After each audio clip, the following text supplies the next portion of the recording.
our group that we serve are the so-called high-risk young adults. Well, the biggest obstacle facing our young folks right now is poverty, illiteracy, and vagrancy. A lot of times, the youth that we find on the streets are refugees from a household that's not safe enough to be in. We're trying to mentor kids that go home to the same situation they're trying to leave. So, that puts an extra burden on us as far as mentors and trying to, change these kids around. This environment can be a cesspool if there's nothing for them to channel their interest. Because of the nature of our society, there is a disproportionate interest in sports in black communities. And so you certainly could argue, as many people have, that if all you offered was a sports program, you would already be giving black youth what they already have too much of.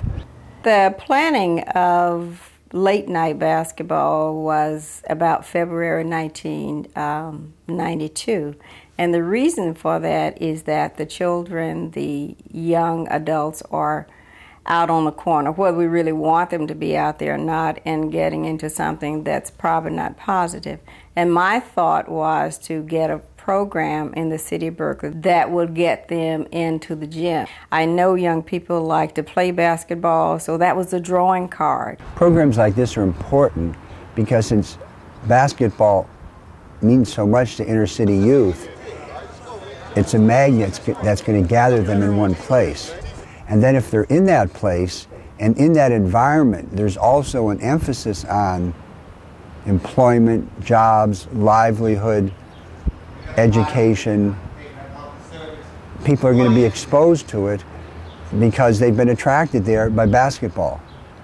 And there's not many other things that are going to bring that many people together in one place in the inner cities. And so it's a magnet. When I first became exposed to late night, it was through my older son, Troy Van. And I was accustomed to seeing the kids play, liked cheering for them. And so when I learned that they were playing late night, I wanted to be there. But then I learned that there was more to late night that consisted of workshops. Kids were exposed first to workshops, and they had to participate in the workshops prior to playing. And the workshops were beneficial to the kids in that it stressed continuing educational opportunities. It had rap session involving where drugs, alcohol abuse, AIDS, health issues. There were so many good pieces of information for the kids, and they could air it in an environment where they felt safe. What we have going on late at night, we start off with workshops, but they're actually rap sessions. And what we do in those rap sessions, we just cover topics that really is of interest to the participant, and also topics that have to do with the community. We've had some workshops that were very emotional, very touching. Let's just be real, blood. If you in a party and everybody in the crowd start running, aren't you gonna run? Exactly. You see what I'm saying? Because you know that when somebody start running, somebody pull out a gun, somebody fighting, whoop-de-whoop. So it's common sense. We live in a society. If you see a brother sprinting down the street with his beanie on and a coat on, you think he just jacked somebody. Now you gotta have control over it. You gotta have people who have experience in athletics and experience in working with a group of young men at that time of night. Hey, listen up. Hey, you guys gotta sit down and be quiet. Only one person can talk at a time. As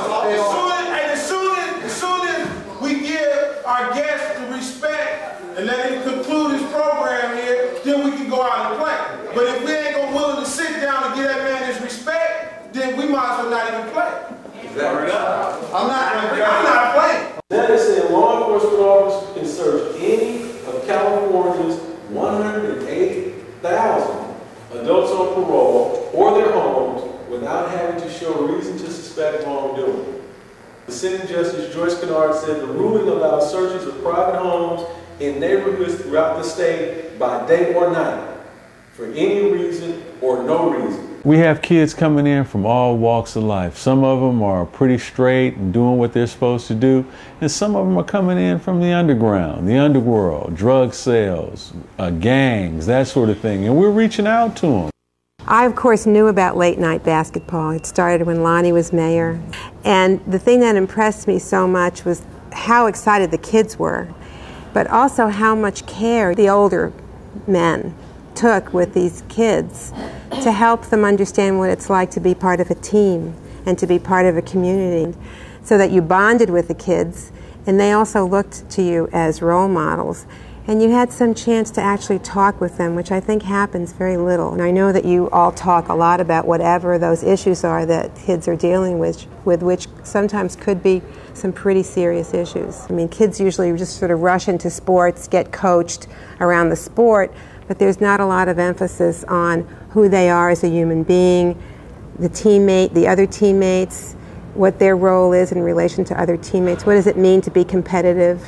And more importantly, even than recreation, is that adult guidance, that adult interaction with responsible adults will help to offset some of those things that kind of throw it into the negative, like the bad interaction with kids that are, involved in either criminal behavior or some type of drug use, those kinds of things, who may influence those kids who are not yet involved but may, for one reason or another, be at risk. We've been affiliated with Late Night and AUP for so many years. I've run into somebody that has been in the program just about every day. I've been in Berkeley, California for about 5 years now.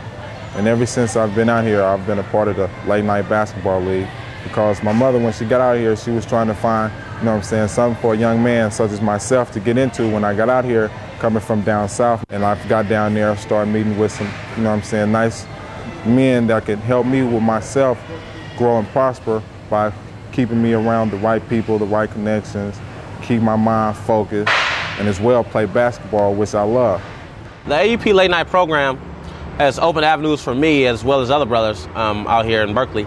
I use the staff for myself as like mentors. They've given me avenues to which I wouldn't have had if I wouldn't have went through them. What I liked about Late Night is that there's this publication, and it's available to the kid, distributed to the kid when they come in, and they can see it, read it, and it's about them, written by the sponsors of the program, and it's well written, and there are also photos included, and then there's video where sometimes I've even seen them on public access stations.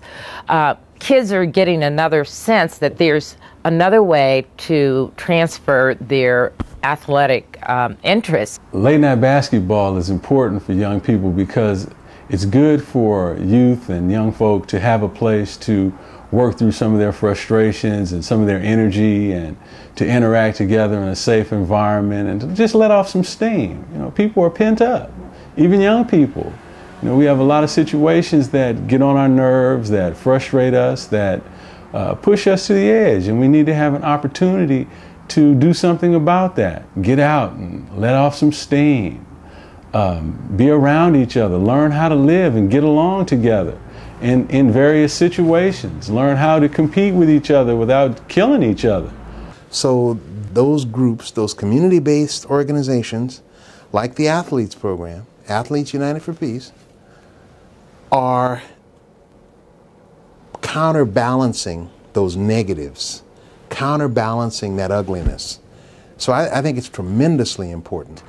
And so if you use a sports program to then expose youth to opportunities for self-development and self-growth, then you're just being realistic. You're recognizing this is something that can serve as a magnet, that can bring our youth together, and then once they're together, if you have programs that put sport in a much broader context, then the emphasis on sports can be a very healthy thing.